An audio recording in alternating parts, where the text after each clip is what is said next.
The Voynich Manuscript, the most mysterious book in the world, 600 pages of illustrations and text in a language no one has ever been able to read, until now. In March 2023, a linguistics professor named Dr. Sarah Novick presented findings that stopped the academic world dead in its tracks. She claimed she had cracked the Voynich code, but what the manuscript actually describes is impossible. Botanical diagrams of plants that wouldn't exist for another 400 years. Star charts showing celestial bodies that hadn't been discovered yet. Medical procedures that didn't emerge until the 20th century.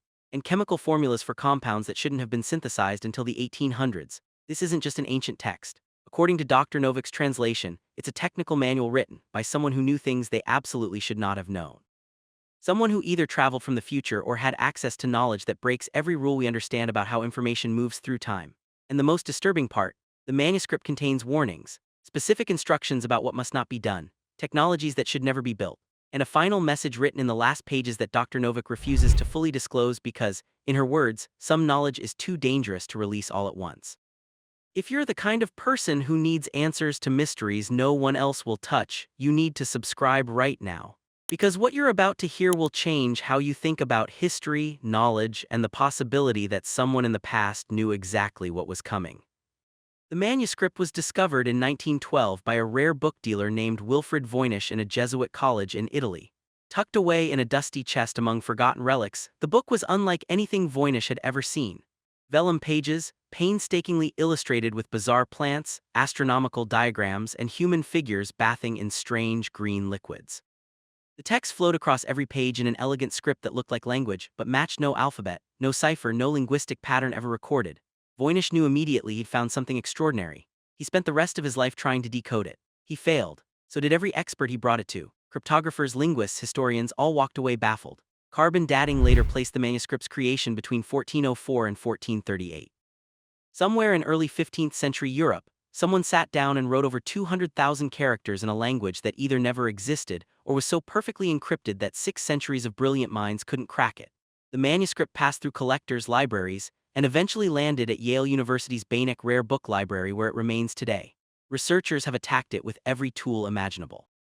Frequency analysis, computer algorithms, artificial intelligence, every attempt hit the same wall. The text had structure, patterns, repetition. It looked like language, but it refused to yield meaning. Some claimed it was an elaborate hoax. Others believed it was written by someone mentally ill, constructing a private fantasy world with its own invented script. A few researchers whispered darker theories, that the manuscript was encoded knowledge meant to be hidden. Alchemical secrets, forbidden science, instructions for technologies that would be dangerous in the wrong hands. But no one could prove anything until Dr. Sarah Novick. Dr. Novick is a computational linguist who spent 15 years developing AI models that analyze dead languages. Her specialty is finding patterns in texts where traditional linguistic approaches fail. In 2019, she fed the entire Voynich manuscript into her custom AI system, not to translate it directly but to map its structural DNA. How words clustered, how syntax flowed, what kind of grammatical skeleton held the text together. The AI identified something previous researchers had missed. The manuscript wasn't written in one language. It was written in multiple linguistic layers stacked on top of each other like a code within a code within a code. The outer layer was a substitution cipher, relatively simple once you knew what you were looking for. Beneath that, a polyalphabetic shift that changed rules every few lines, and beneath that, the actual language. A hybrid structure combining Latin grammatical frameworks with vocabulary roots pulled from Arabic, early German, and something else. Something the AI couldn't classify, a linguistic ghost. Dr. Novick spent 3 years reverse engineering the decryption sequence. Slowly, word by word, the manuscript began to speak, and what it said should not have been possible. The botanical section of the manuscript contains drawings of over 100 plants. When Dr. Novick began translating the descriptions, she noticed something immediately wrong. Several plants were labeled with properties and uses that match species not introduced to Europe until the 16th and 17th centuries. Tomatoes, sunflowers, tobacco. Plants from the New World that didn't reach European hands until after Columbus. But here they were, drawn in detail in a manuscript created decades before 1492. One plant illustration showed a flowering vine with detailed notes on its medicinal alkaloids. Dr. Novick cross-referenced the chemical descriptions with modern botany databases. The plant matched the profile of a hybrid species created in a laboratory in 1953, a sterile cultivar that doesn't exist in nature. It was bred specifically for pharmaceutical research. Yet here it was, illustrated in a 15th century manuscript with notes describing its exact chemical makeup and therapeutic applications. Dr. Novick brought the findings to a botanist at Cornell. He examined the illustrations and translations and went pale. "That's not possible," he said. "That plant didn't exist until we made it exist. There's no wild ancestor. It's entirely synthetic." So how could someone in 1420 draw it, label it, and describe its molecular properties? Another section detailed a plant used to treat bacterial infections. The translated notes described applying a paste made from its roots to wounds to prevent festering. Straightforward medieval medicine, except the manuscript specifically mentioned the plant's effect on microorganisms, tiny living creatures invisible to the eye that cause sickness. Germ theory wouldn't be proposed until the 1800s. Bacteria wouldn't be observed until the invention of the microscope, but whoever wrote the Voynich Manuscript knew they existed and knew how to kill them. The astronomical section is even stranger. Star charts, circular diagrams, celestial maps filled with symbols and annotations. Dr. Novik's translations revealed detailed descriptions of planetary orbits, moons, and distant celestial objects. One diagram showed a ring planet with 7 moons labeled by size and orbital distance. Saturn, but here's the problem. In the early 15th century, Saturn was visible only as a bright dot. Galileo first observed its rings in 1610 with a telescope. He described them as ears because his instrument wasn't strong enough to resolve the shape. The rings weren't confirmed until decades later. Saturn's moons, the first wasn't discovered until 1655. By 1997, astronomers had confirmed 7 major moons, the exact number depicted in the Voynich diagram. The manuscript didn't just predict their existence. It listed their relative sizes and distances with accuracy that wouldn't be possible without modern telescopes and mathematical orbital mechanics. Dr. Novik found another diagram showing a small dot near a larger planet with notes describing it as a companion world, cold, distant, and covered in frozen methane. The description matches Pluto, discovered in 1930. The manuscript was written 500 years too early. Another page contained a calendar system marking solar eclipses. Dr. Novik worked with an astronomer to backtrack the dates. The eclipses matched historical records, but several entries listed eclipses that hadn't happened yet when the manuscript was written. Predictions decades into the future, accurate to the day, as if whoever wrote this had access to precise astronomical data and computational tools that didn't exist until the 20th century. How? How does a manuscript from 1420 describe the rings of Saturn, the moons of distant planets, and eclipses that wouldn't occur for 50 years? The biological section contains illustrations of human anatomy. Figures bathing in green liquid connected by tubes, vessels, arteries. At first glance, it looks like medieval mysticism, alchemy, humor, spiritual symbolism. But Dr. Novik's translations told a different story. The text described the circulatory system in precise detail, how blood moves from the heart through arteries, returns through veins, cycles endlessly to deliver nourishment and remove waste. William Harvey published his theory of circulation in 1628, 2 centuries after the Voynich manuscript was written. Yet here it was, laid out clearly, accurately, with diagrams showing chambers of the heart, valves, and the path of blood flow. One section described a procedure that matches blood transfusion, moving blood from a healthy person into a sick one to restore vitality. The notes warned about compatibility. Mixing the wrong types causes violent reactions, clumping, death. Blood types weren't discovered until 1901 by Karl Landsteiner. The Voynich author knew about them 500 years earlier. Another section detailed the function of what we now call the lymphatic system, describing a secondary network of vessels that clear waste and fight sickness. The lymphatic system wasn't formally identified until the 17th century, but the Voynich text mapped it, explained it, even suggested treatments targeting its function. And then there's a section on cellular structure, describing the body as being made of countless tiny living units, each performing specific tasks, all working together to create a living being. The text uses a term Dr. Novik translates as little rooms. The Latin word for little room is cellula, cell. Robert Hooke coined the term in 1665 after observing cork under a microscope. Cells weren't understood as the basis of life until the 19th century. The Voynich manuscript described them in the 1420s. Whoever wrote this understood human biology at a level that wouldn't be reached for another 400 years.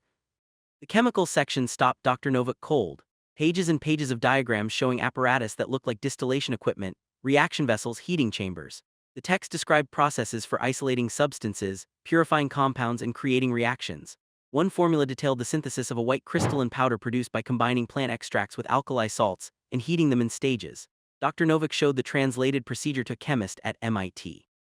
He read it twice, then looked up, confused. "This is aspirin," he said, "acetyl salicylic acid. This is the exact synthesis process developed in 1899 by Bayer." Dr. Novik pointed to the manuscript date, early 1400s. The chemist shook his head. "That's not possible. The chemical principles required weren't understood until the 18th century. The equipment didn't exist. This reads like a modern lab procedure translated into medieval language."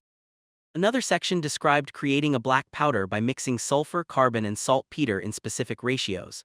Gunpowder, that alone wouldn't be shocking. Gunpowder reached Europe in the 13th century, but this formula was different. It included stabilizers, compounds to control burn rate and reduce residue, refinements that didn't appear in gunpowder manufacturing until the 1800s. The manuscript also described a process for producing a clear, volatile liquid by fermenting grain and distilling it repeatedly. Ethanol, again not shocking. Distillation was known, but the text went further, describing how to dehydrate the ethanol to absolute purity and then use it as a solvent to extract medicinal compounds from plants. That's modern pharmaceutical chemistry. Tinctures, extracts, isolating active ingredients.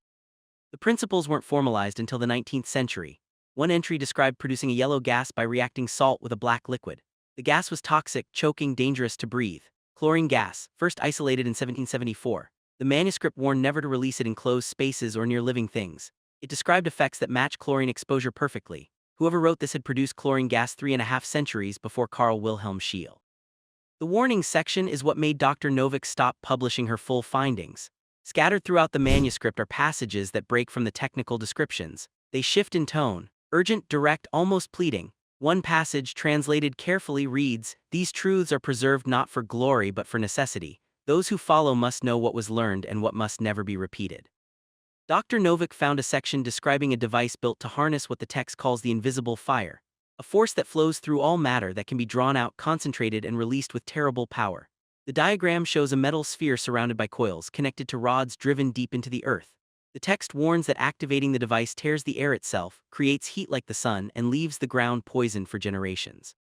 Dr. Novick showed this section to a physicist who specializes in nuclear history.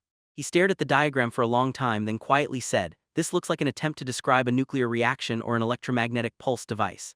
The terminology is different, but the principle is there. Concentrating energy, releasing it catastrophically, radiation poisoning, it's all here." The manuscript explicitly warns against building it. Do not call the invisible fire unless you wish to end the world. It cannot be controlled. It cannot be contained. Those who released it in my time paid with cities. Another section describes a sickness that spreads through air and touch, killing most who contract it within days. The text gives instructions for isolation, burning of bodies, quarantine of the healthy. Then it says, "We built this sickness in error, trying to cure another. It escaped. 2,000 perished before we burned the place where it was made." This reads like an accidental bioweapon release. Engineered pathogens, containment failure, concepts that shouldn't exist in the 15th century. Dr. Novick found another warning about machines that think. The text describes creating metal minds, devices that learn, solve problems, and eventually begin to act without instruction. It warns that such minds grow faster than their makers can understand, and that once they surpass human thought, they cannot be unmade. "Let no man build a mind greater than his own, for it will see him as we see the beasts and care as little for his fate." Dr. Novick presented her findings at a closed academic conference in London in March 2023. She showed the translations, the chemical formulas, the anatomical diagrams, the astronomical data. The room sat in silence. Then the questions came, hard, skeptical, sometimes hostile. "How do you know the manuscript isn't a modern forgery?" "Carbon dating," Dr. Novick replied. "Yale had it tested. The vellum dates to the early 1400s. The ink matches period materials. It's authentic." "Then how do you explain knowledge that shouldn't exist?" "That," Dr. Novick said, "is what I'm trying to understand." One historian stood and said bluntly, "You're claiming someone in the 15th century had knowledge equivalent to the 19th and 20th centuries.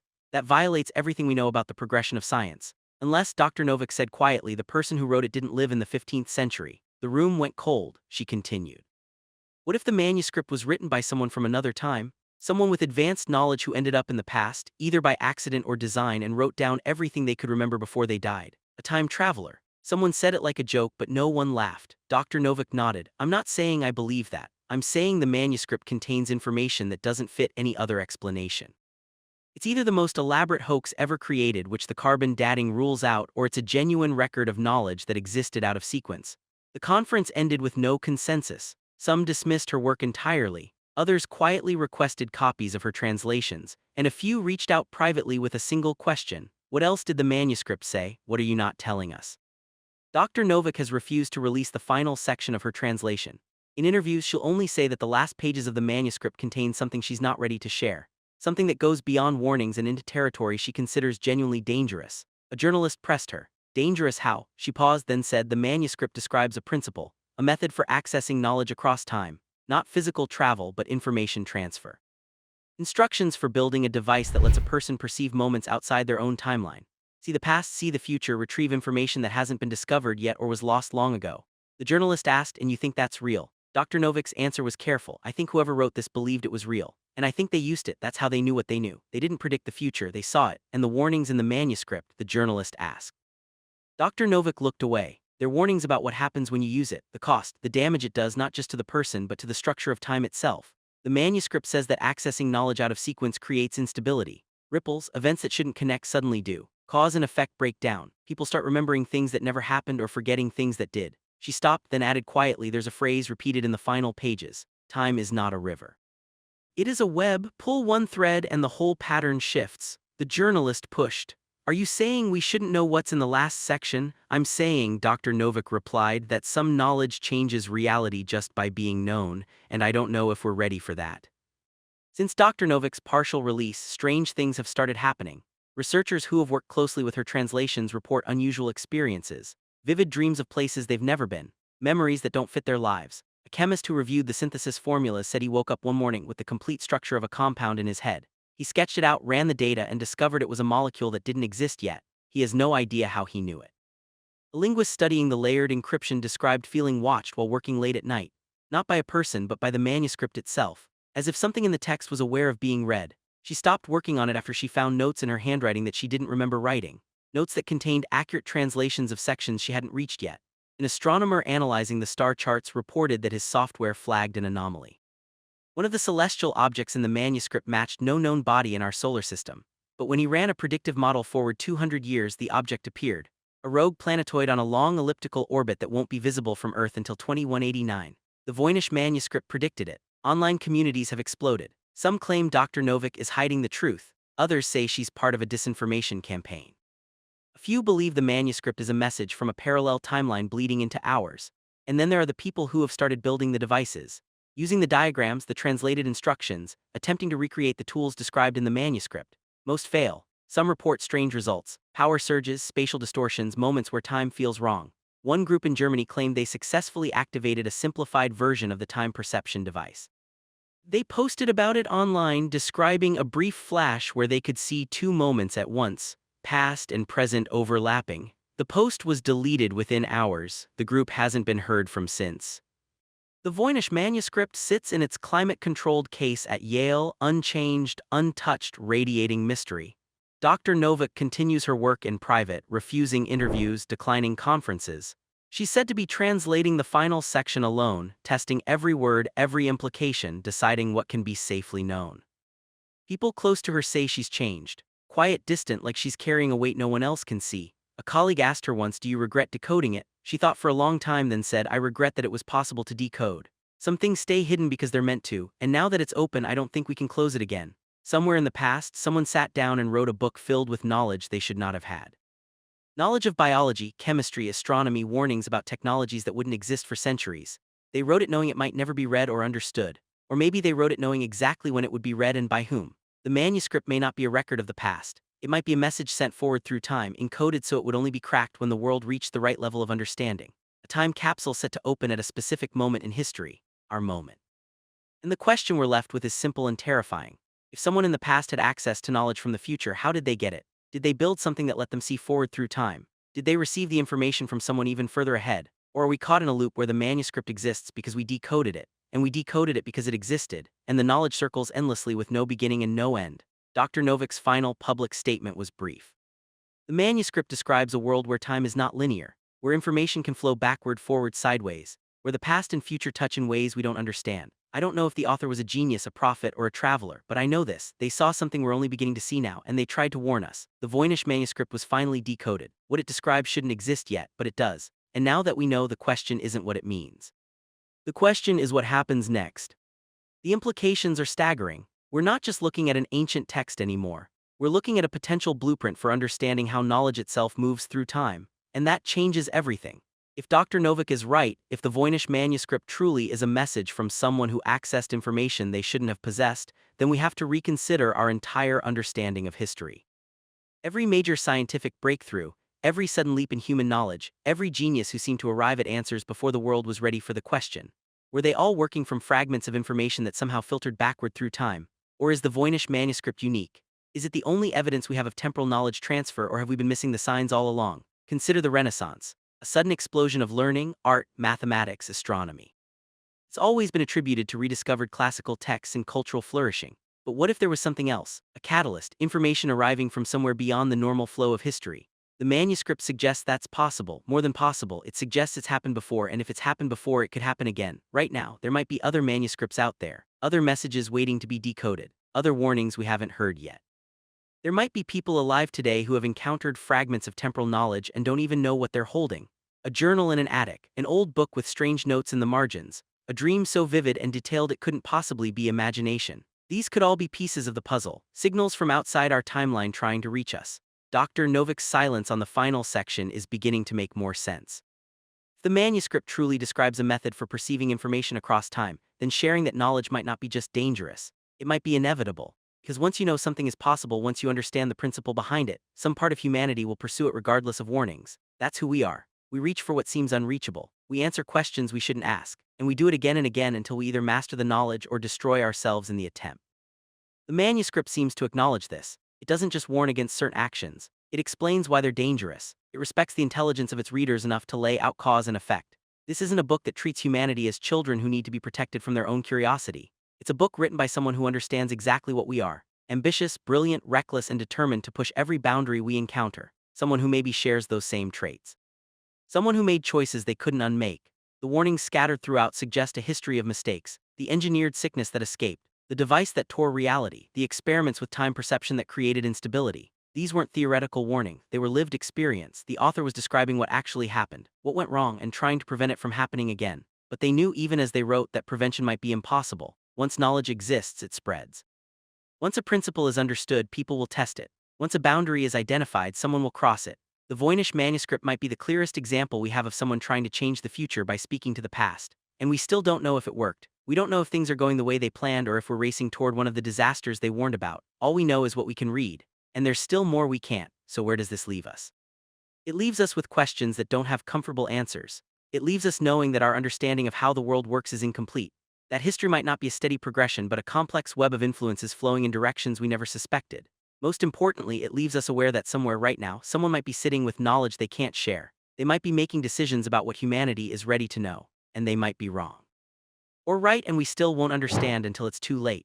The mystery of the Voynich Manuscript isn't really solved, it's just transformed. We move from not knowing what it says to not knowing what to do about it, and that might be worse. If you've made it this far, you're someone who thinks about these things, someone who doesn't accept easy answers, someone who can hold the weight of real mystery without needing it wrapped up neatly. That's exactly the kind of person who needs to stay informed as this story develops. So subscribe to stay in the loop. More will be revealed. It always is. And when it happens, you'll want to know.